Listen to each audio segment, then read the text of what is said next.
Now, allow me a bit of "I told you so" on Labor's ridiculous climate change policies. This stuff, 50% renewable energy targets, electric cars, banning coal mines and a 45% emissions reduction target for the nation, was a large part of why Labor lost what it thought was the unlosable election. Now, as you know, I've said this for years and from day one of this year's election campaign, and now finally some people in Labor are talking a little bit of sense on these policies. People like Joel Fitzgibbon and Pat Conroy.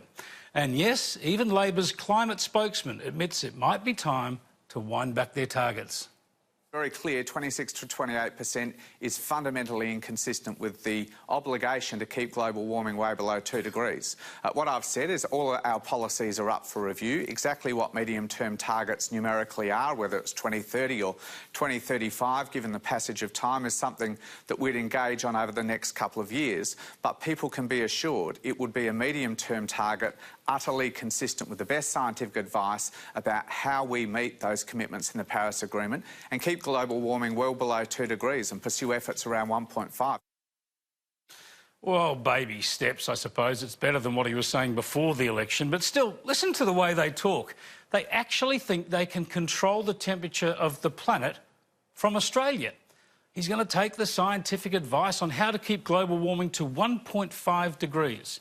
I mean, the lunacy of this when you consider how much we don't know about what's happened to the climate, what it's doing now, let alone what's going to happen to the climate in the future. And the arrogance or idiocy of pretending what we do in Australia with 1.3% of global emissions will control the global temperature.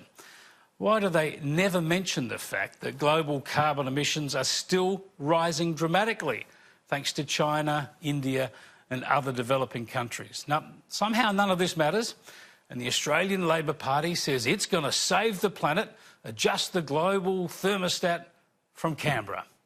I fear this pantomime has many years to run.